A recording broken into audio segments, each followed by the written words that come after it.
all this water I'm saving, pooping into a bucket. Wow. Flushing the toilet uses 6 liters of water. Ooh, look at me, all environmentally friendly, washing my dishes with barely a trickle of water. Look at us, man rockers, heroes of the environment. Or are we? Today we are answering the question, is living inside a van more environmentally friendly than living inside a house? Our findings are probably gonna surprise you. Stay till the end for the final result. If you're new here, my name is Chico. And I'm Moritz. And we built this box truck too. Drive through all of North America to rock climb. Join us today for... Don't forget to hit that subscribe button.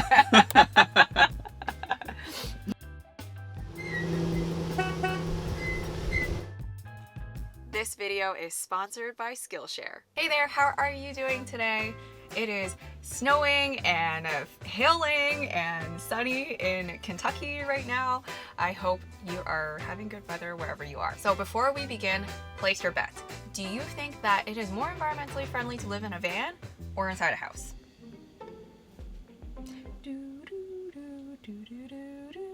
Okay, let's get started. When we were dreaming about traveling so that we could rock climb whilst living in our tiny basement apartment, one motivating factor for us choosing van life was because we wanted to reduce our carbon footprint. When we were living a more conventional lifestyle, we definitely felt like garbage guilt, climate anxiety, and I'm sure some of you have those feelings as well. So looking at carbon emissions is really looking at how much energy we are consuming. So doing a quick rundown of our day-to-day. We heat the van using gasoline. We have electricity to power all of our devices. And we also have propane for cooking, obviously gasoline for driving around, and water for drinking, for washing dishes, and doing laundry. So seeing as doing a carbon footprint calculation is kind of a complex art, we're just gonna do like a surface level, day-to-day look at our energy consumption so that we can see what our bragging rights are for being saviors as van dwellers of this planet Earth. I'm gonna start by telling you a story about what the education system looks like in Toronto, at least, and probably most places around Canada. We would often be taken on field trips when we're like 7, 8, 9, 10 years old to science centers. And there would always be an exhibit about water usage. They would have these plexiglass rectangular prisms with regular shower heads and low flow shower heads to make you feel guilty about taking long showers. Don't waste water, save water was always the message that I was told. And I feel like this is like that sugar and fat battle that's going on right now, or like that went on back in like the 60s and 70s where they scapegoated fat so that people would eat more sugar when in fact sugar is a real poison. So starting with water. The main water usage when you're living is taking showers, flushing toilets, and washing dishes. So in a house, that ends up being about 64,900 liters of water per year. In the van, because we know exactly how big our water tank is, we just extrapolated that out. In a van, 10,400 liters of water usage per year. And now I'm gonna tap Moritz in to more calmly talk to you about gasoline, propane, and electricity. Moritz, ready, set. We tried to convert everything into units that make them somewhat comparable. And I found a pretty useful unit is kilowatt hours, because that's how your hydro bill is usually arriving. Kilowatt hours are a unit of energy. And energy in itself is the ability to work within a given time. So if you think of taking a bike ride, you work for about 300 watts there and you do it over an hour, so you have created the energy worth of 300 watt hours. First thing, we have heating going on in the van, and that's about 300 kilowatt hours that we use because it's a tiny space. We only have a 4 kilowatt heater, and so it's not a lot that we need. Also, we stayed south in the winter, so we didn't need to use much energy for heating. On the other side, if we think of driving, back in our old life, the car was driving with maybe 10, maybe less than 10 liters per 100 kilometers, whereas this driving fridge is more like 23 liters per 100 kilometer.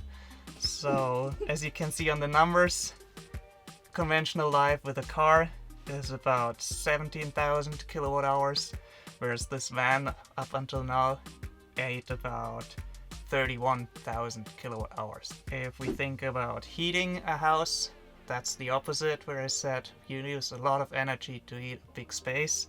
So the average for Canada is about 10,000 kilowatt hours for a year heating.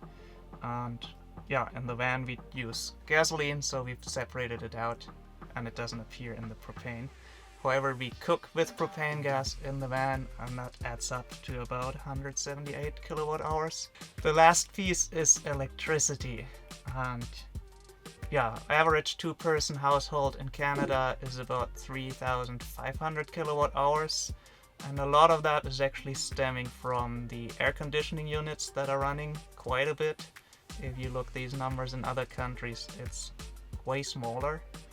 And in our van so far we've used about 600 kilowatt hours this year, where 300 kilowatt actually come out of our solar system, and another 300 kilowatt hours we think we've got from shore power, or while we were driving the alternator is charging. Our total numbers for the energy consumption in the house and the energy consumption in the van are around 31,000 or 33,000 kilowatts. So they are pretty close onto each other. Let me see that again. We're doing really good for saving the environment because we use like no water by Science Center standards circa like year 1999.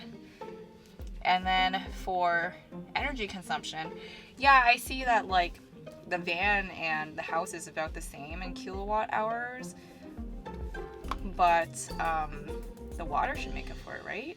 So now that we've collected all these numbers, let's see how much carbon dioxide we produce. In Canada, the number we found for each liter of water you produce, you're using about 0.0003 kilograms. That is 0.3 grams, 300 milligrams of carbon dioxide to produce 1 liter of water. In a household in a year, you would produce or emit about 19 kilograms of carbon dioxide, whereas we, as saviors of the world, emitted only 3 kilograms, which in this scheme doesn't look that good. Burning a kilowatt hour of gasoline produces about 390 grams of carbon dioxide.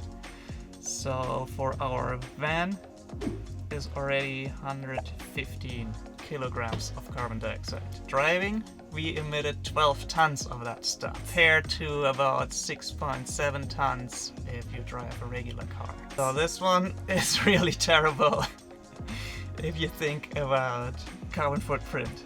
Similarly, if you need to heat a house and burn natural gas, the number is a bit better. So every kilowatt hour you burn natural gas, you only emit about 185 grams of carbon dioxide. Heating a house for a year emits about 1.8 tons of carbon dioxide. And in our case, cooking in the van, only 32 kilograms. So that's pretty low. And the last number for electricity, Canada is one of the very few countries that have a very green energy production in terms of carbon emissions. I think the number is something like 67% of the energy are produced through hydropower plants. If you just think about carbon emissions, there's also a high amount of nuclear power plants. Yes, everybody is making a big fuss about them, but thinking of carbon emissions, it's very low. So the number we found for Canada, every kilowatt hour in Canada produces about 122 grams of carbon dioxide. For a year of electricity in your house, you would produce about 400 kilograms of carbon dioxide. Vice versa in our van, I've used the number for pure solar production, which is 50 grams of carbon dioxide per kilowatt hour. And so we produced with our solar system about 30 kilograms of carbon dioxide. So the total number, living in a house, you would produce about 9 tons of carbon dioxide, looking at the numbers we picked here. Whereas with our van life, we produce almost 12.5 tons of carbon dioxide. If you would take out driving of this whole equation, so you imagine you only lived at home or you only parked your van in the Greenwoods and never drove anywhere, then it actually looks pretty good at 2.3 tons for living in a house and only 200 kilograms for van life. If you want to save the environment, stop driving or get an electric car. I'd like to give a quick shout out to our sponsor, Skillshare. Living in a van is not the only way to help the planet. We felt so inspired by Erin Boyle's class on Skillshare called Everyday Minimalism, Finding Calm and Creativity in Living Simply. You're gonna love her lesson on deciding what to let go, where she touches on having a scarcity mindset and holding on to items that might come in handy one day. This class is the exact thing you'll need if you're looking to downsize for tiny living or to live more purposefully and peacefully. We often join a Skillshare class while having a meal because Moritz and I love learning together. Our friends and family already love Skillshare because of its online learning community and thousands of inspiring classes. There's nothing better than investing in yourself for personal growth, especially when you're able to do it with people you love. Skillshare is always launching new classes, so there's always something new to discover. The first 1,000 people to use the link on our description box or our code ROAD2PITCHES will get a 1-month free trial of Skillshare. I'm kind of having like a I should have known that, duh moment. But also, I was like really hoping that we were actually doing good for the environment by living so tiny. I knew we were driving a lot for sure. But man, wow.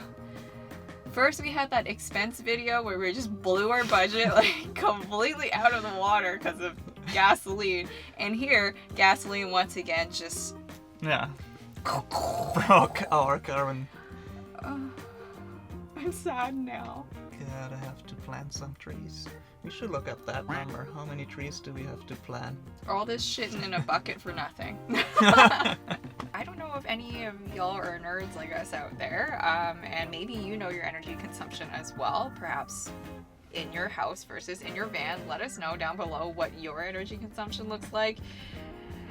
Please tell me that you're doing a better job than we are, because I feel like an awful citizen of this planet right now, and I am going to eat less meat. Oh, speaking of eating less meat, when we dug into more research, the number one thing that you have control over in terms of your carbon emissions is choosing to eat a more plant-based diet. And so that motivated us to, once again, cut out a little bit more meat from our diet and eat a little bit more plants, like tons of cabbage and broccoli. So that is the number one thing that we do have control over, which is the type of food that we select for ourselves. But anyway. Yeah, I hope you found this mildly interesting. Mildly? Mildly. If you did, leave us a comment below what you think. Leave us a thumbs up. Don't forget to hit that subscribe button. It really means the world to us. We also want to give a quick thank you and shout out to all of you who have bought us a coffee on coffee.com. Thank you so much for supporting our work. It really means the world to us so that we can continue creating content for you. And well, we'll see you on the road to pitches. Goodbye. Bye. Are you disappointed? I was still hoping. I was still hoping, let's say, yeah. That water really, like the same thing in Germany, they also teach you don't waste water, but it's the tiniest piece of the equation. I feel so lied to. Yeah, I feel like my education just like lied to me. Mm-hmm. If they had like been like, oh, you should bike more, you should eat more vegetables. Yes, me commuting for 8 years to school by bike, that actually saved a ton. Yeah. No.